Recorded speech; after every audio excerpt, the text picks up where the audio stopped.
On average, government revenues on the continent account for 21.4% of fiscal policy spending. But could digitization of tax systems help widen this base? Rwanda is one of the countries that has digitized collection of revenues, and earlier we spoke to the Minister of State in charge of the National Treasury, Richard Tusabe, for more.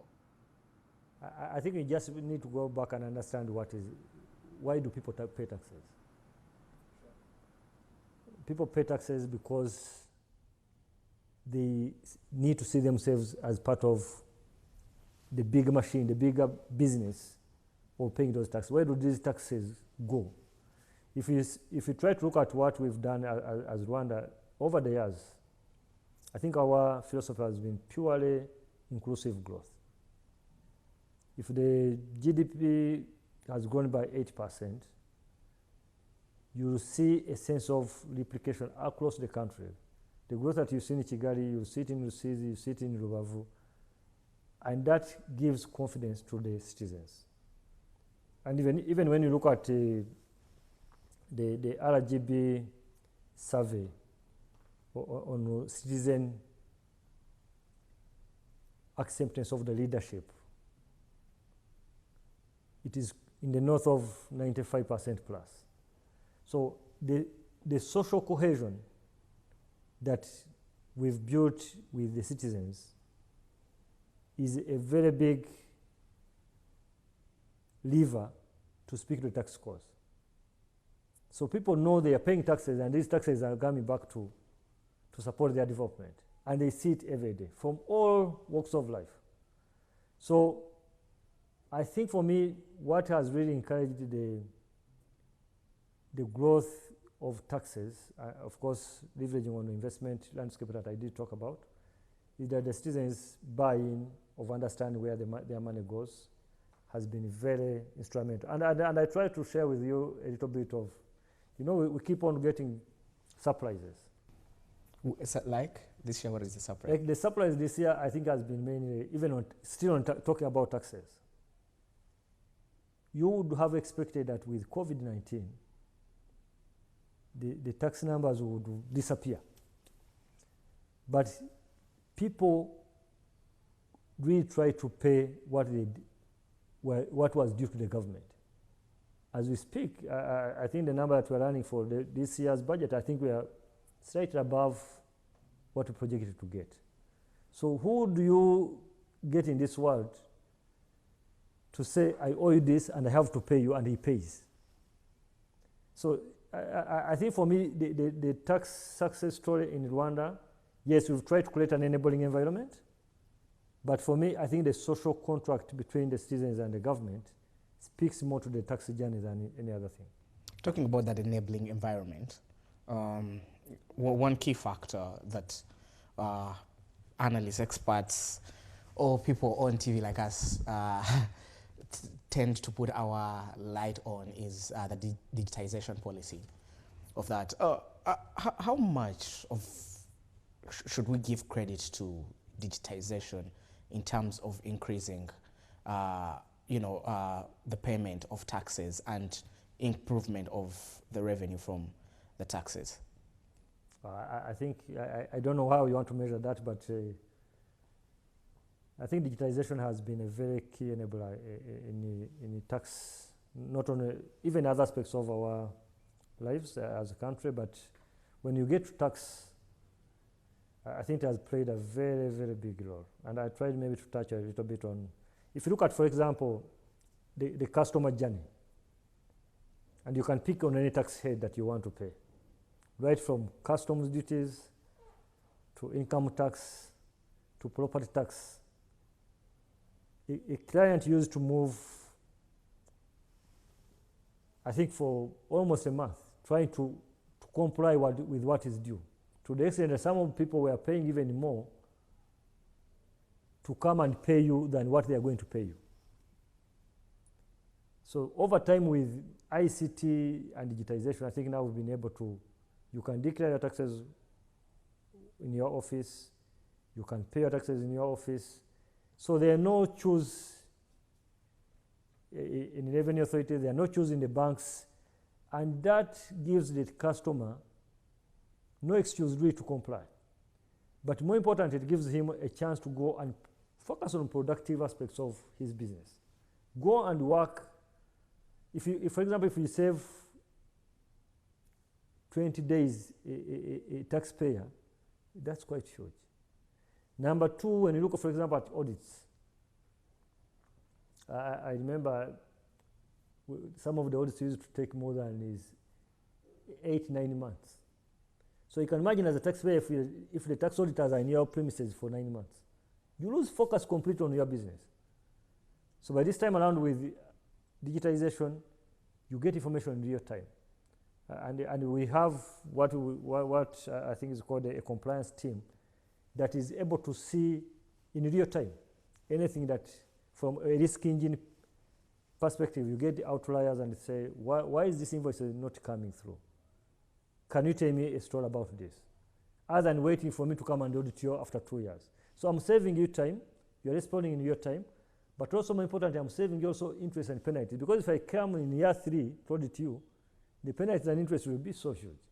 By this time around, I can be able to pick up the phone and say, Mr. X business, why is this not working? Maybe you have a genuine explanation. Can you tell me what is going on? So it has, one, facilitated compliance, it has reduced cost of doing business, and it has created visibility in who is who in our economy. And even when we are trying to support the businesses, we know who to support. Specifically with COVID-19 again. One of the key interventions that we had to make was to support businesses. One, of course, a bit of tax deferral, defer the tax debt, payment debt. But more important, even go back and give them what you owe them. For example, the VAT refund. We spent more than 10 billion because we could see who is who that we owe money. And it puts that money immediately into their hands. So the moment you do that, again, stimulates consumption, creates confidence, and they will always come back and comply because they know whatever you owe them, you are going to pay. So again, there is no way you can do that if you don't have a strong digital platform that informs you who is who in your tax base, but also how much do you owe them. So for me, ICT is really a strong enabler, and it also takes that to another dream where I think by 2024 we are looking to have a cash light or cashless economy where we really remove money from the hands of the citizens.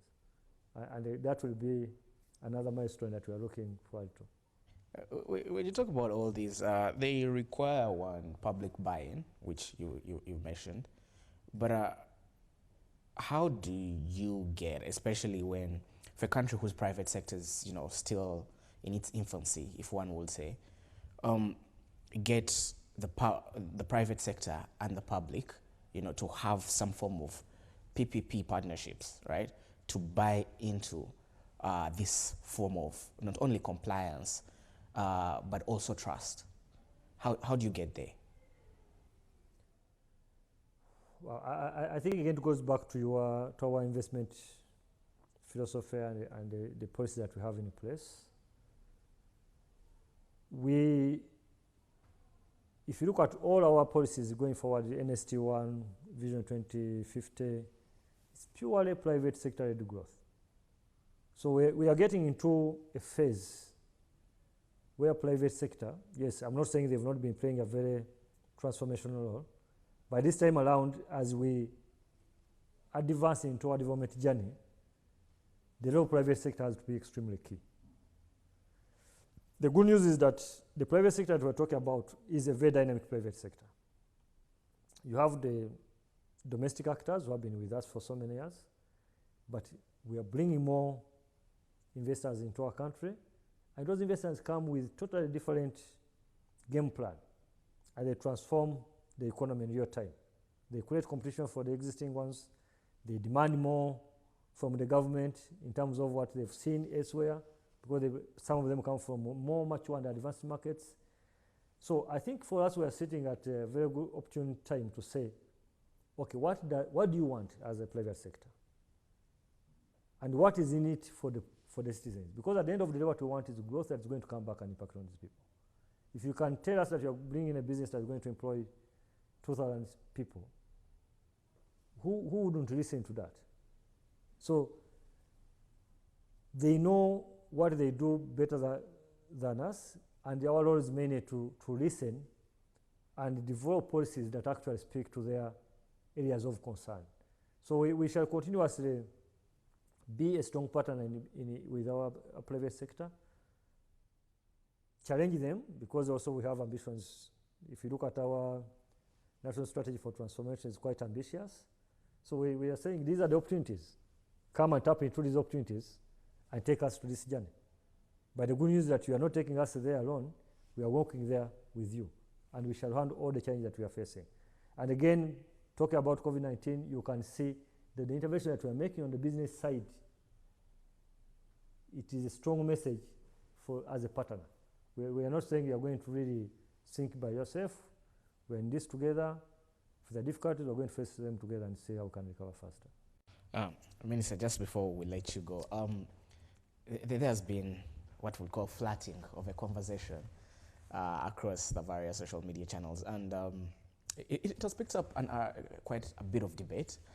We don't know about the practicality of it, and that's what we want you to explain to us.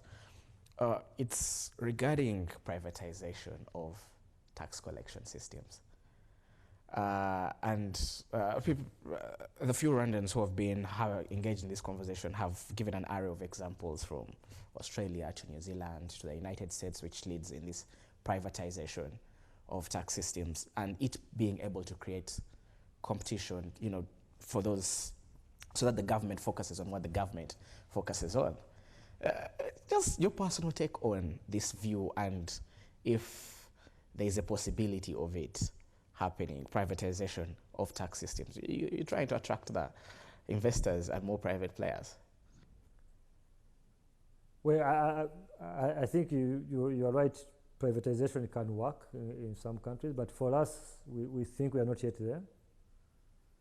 Considering what we've tried to do is to consolidate. As you possibly know, the Rwanda Revenue Authority has developed very fast. I mean, in terms of maturity, this is an institution that is not even 25 years old. But when you see what they've managed to do in this short space of time, it's quite transformational, and we're really trying to play in a fast lead space if you talk of tax administration. Number two, I think back in 2013, we realized that we've done our decentralization, which I think started almost 20 years ago, back in 2000. And decentralization also was going with giving the districts capacity to collect taxes and spend. But back in 2013, we realized that this was not really working, especially on the revenue collection side. You were talking of 30 districts, possibly each having its own private sector person who is collecting, and it was total chaos. It was not really good. So we said, how do we keep decentralization working? Don't compromise decentralization, because it's a key pillar of our transformation and growth. But at the same time, leverage on the platform and the maturity of a tax administration that has matured. So that's what we did in 2013. We gave the responsibility to Rwanda Revenue Authority to collect on behalf of the districts. So they are collecting on behalf of districts. They don't participate in any way to say, spend this, but we are just collecting on their behalf. So by doing that, we consolidated our efforts. And you need to look at the numbers, how they've grown. I think they've gone more times, I think, twofold. But not only growth, even the efficiency level. So talk about what we're talking about in terms of compliance. You have an IT system. You have to pay your property tax, so you can get onto your phone. You put in your UPI for the plot. It tells you how much you have to pay and push the amount from your mobile money wallet. So I think we've really moved and consolidated our efforts in terms of building a tax platform, in terms of easing compliance. Well, if in the future we think we've matured and maybe we need to privatize this, we might consider that. But for me, I think the journey that we've taken is quite a good journey. The tax administration is doing a very fantastic job. We've consolidated. There are no duplication of efforts across the country. So privatizing tax administration services, why not? But we need to get a value proposition that can speak to that. But for us, I think we are still good to go now as we are.